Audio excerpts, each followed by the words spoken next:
Jika kamu bisa perbaiki mobil mewahku ini, akan kubayar kamu 1 miliar rupiah sekarang juga. Pagi itu, halaman rumah megah itu berubah menjadi panggung kekacauan.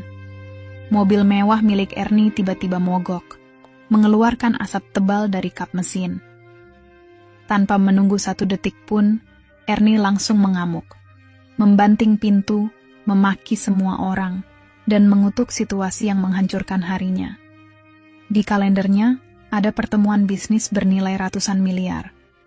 Dan sekarang, semuanya berantakan. Mekanik langganan tak bisa dihubungi, sementara waktu terus berjalan tanpa kompromi. Di tengah keresahan itu, seorang pria sederhana dengan baju lusuh dan tangan berdebu berjalan mendekat pelan. Herman. Pekerja kebun yang baru 3 hari bekerja di rumah itu. Orang yang dianggap tak berguna oleh hampir semua pekerja lain. Dengan suara hati-hati, ia berkata, "Bu, kalau boleh saya coba lihat mesinnya." Ernie menatapnya seperti melihat sampah yang menodai lantai marmer mahalnya. "Kau sentuh mobilku saja tidak pantas." Tawa para pekerja langsung pecah. "Haha, lihat tuh, tukang kebun mau perbaiki mobil miliaran." Pasti baru pertama kali lihat mobil mahal. Herman menunduk. Kedua tangannya gemetar kecil, bukan karena takut, tapi menahan diri agar tidak terpancing. Ia tahu posisinya. Ia tahu siapa yang boleh marah, dan siapa yang tak punya hak untuk membalas. "Maaf kalau saya lancang," ucapnya pelan. "Lancang? Kau bukan lancang. Kau lucu," kata Ernie, suaranya dingin menusuk. "Kau pikir hidup ini dongeng, di mana orang miskin tiba-tiba jadi pahlawan? Kembalilah ke kebun dan angkat pupukmu itu." Namun Herman tetap berdiri di tempatnya. "Kalau saya boleh coba sebentar saja?" Ernie mendekat begitu dekat hingga Herman bisa mencium aroma parfum mahalnya. "Dengar, aku sedang butuh orang yang bisa dipercaya. Mekaniku saja tidak bisa dihubungi. Dan kau bahkan tidak lebih dari pengganggu." Tiba-tiba salah satu pekerja lain berseru, "Bu, katanya dulu dia pernah pegang mesin waktu kerja di luar kota." Tawa mereka meledak lebih keras, mengejek, menyakitkan. Ernie mengangkat tangan menghentikan semuanya. "Baik, kau mau sok jago?" Ia menunjuk mobil itu dengan tatapan penuh penghinaan. "Kalau kau bisa hidupkan mobil ini, aku bayar kau 1 miliar. Dan aku umumkan di depan semua orang bahwa kau orang penting di rumah ini." Semua pekerja sontak memekik.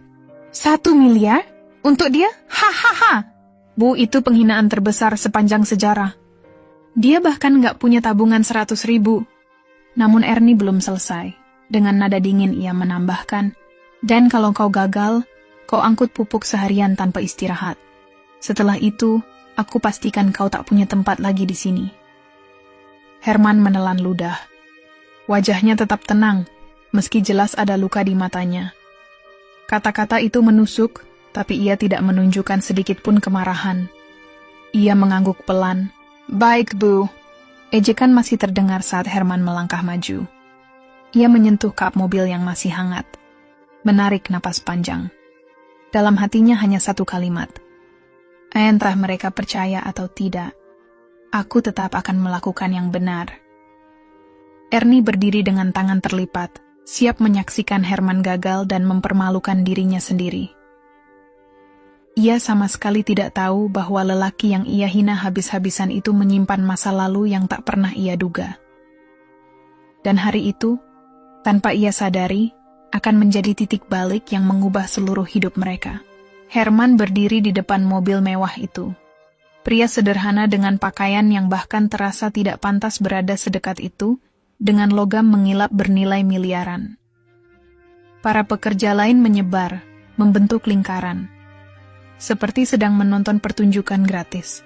Pertunjukan di mana mereka yakin Herman akan dihancurkan oleh rasa malu. "Cepatlah," bentak Ernie. "Aku tidak punya waktu melihat drama murahan." Herman tidak menjawab. Ia perlahan membuka kap mesin. Asap panas masih mengepul tipis. Beberapa pekerja menutup hidung, seolah Hermanlah sumber bau itu. "Nanti juga dia pura-pura pusing," celetuk seseorang sambil terkikik. Herman menghela napas panjang, memaksa emosinya terkunci di dalam dada. Tangannya masuk ke sela-sela mesin, gerakan yang begitu mantap, bertolak belakang dengan penampilannya yang dianggap kacau. Ernie mengernyit melihat itu. Jangan bilang dia benar-benar tahu apa yang dia lakukan. Herman memeriksa kabel, mengecek sambungan, menelusuri jalur tekanan bahan bakar. Ia mengetuk housing injector 3 kali. Gerakan kecil yang tampak seperti kebiasaan lama. Namun usaha itu tidak dibiarkan hening. Kau kira mesin ini kayak pompa air di kampungmu? Hahaha. Jangan sok paham, nanti makin rusak. Kita semua tahu kau cuma mau cari perhatian. Ernie mendesah kasar. Aku sudah prediksi kau akan mempermalukan dirimu. Cepat selesai. Herman tetap diam. Diam yang tajam. Diam yang hanya dimiliki orang yang sudah terlalu sering dicaci. Ketika ia memeriksa soket ECM yang longgar, sebuah ingatan menampar pikirannya. Kilas balik singkat, hanya beberapa detik, namun cukup untuk menghentikan tangannya. Ia melihat bayangan bengkel lamanya, sebuah bengkel besar tempat ia dulu bekerja, tempat di mana ia dikenal sebagai mekanik terbaik. Ia ingat suara mentornya.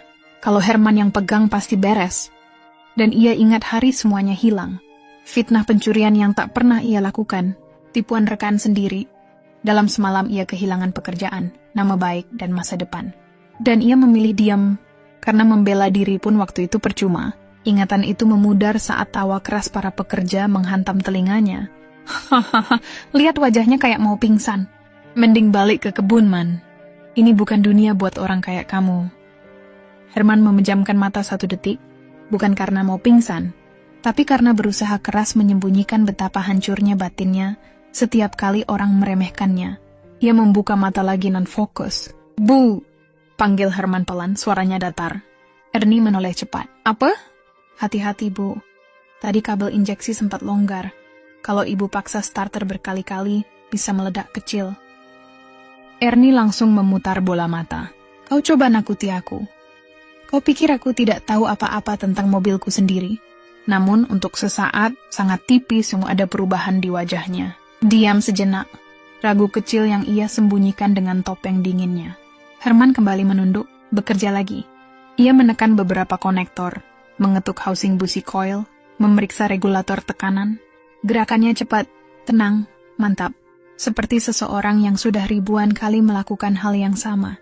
Para pekerja perlahan kehilangan bahan tertawaan. Beberapa mulai berbisik. Dia serius banget. Kayaknya dia beneran ngerti. Gila, cara dia megang mesinnya beda, bro. Ernie mendengar bisikan itu dan mendengus. Jangan dibuat seolah dia jenius. Dia cuma acting. Namun suaranya tidak setegas tadi. Ada getaran kecil, ketidakpastian. Herman membuka tutup kecil jalur tekanan bahan bakar. Ia mengeluarkan obeng kecil dari kantong celananya. Obeng tua. Satu-satunya barang berharga yang ia simpan sejak hidupnya runtuh bertahun-tahun lalu. Dengan obeng itu, ia mengatur ulang tekanan sedikit saja, gerakannya halus, terukur. Tinggal satu lagi, bisiknya lirih. Para pekerja yang tadi menertawakan kini terdiam, hanya menatap. Ada sesuatu pada Herman. Ketenangan itu, presisi itu, keyakinan itu, yang perlahan mengubah suasana. Salah satu pekerja akhirnya berbisik, "But kayaknya dia bukan orang sembarangan." Herman mendengar, namun tidak menanggapi. Ia hanya bergerak ke bagian terakhir. Kabel massa yang sedikit terlepas dari dudukannya. Saat ia sedang membetulkannya, tiba-tiba Ernie mendekat, berdiri tepat di belakangnya. "Kalau kau sengaja merusak mobilku," suaranya rendah dingin mengancam, "dia kupastikan hidupmu selesai." Herman tidak menoleh. "Kalau saya ingin merusakmu, saya tidak akan berada di sini." Henning, untuk pertama kalinya sejak pagi, Ernie tidak punya balasan cepat. Setelah memastikan semuanya selesai, Herman menutup kap mesin. Tidak ada ekspresi sok jagoan. Tidak ada sikap menantang. Tidak ada usaha membuktikan dirinya. "Silakan dicoba, Bu," katanya pendek. Suasana langsung sunyi. Bahkan angin seolah berhenti bergerak. Ernie berjalan ke mobil dengan langkah ragu yang ia tutupi dengan sikap seolah masih berkuasa. Ia duduk, menatap tombol start. Tangannya gemetar sedikit. Bukan karena takut, tapi karena ia benci memikirkan kemungkinan bahwa lelaki yang ia hina habis-habisan mungkin benar. Ia menekan tombol start. Detik pertama senyap. Detik kedua, mesin mulai bergerak. Detik ketiga, mesin menyala. Hidup. Halus.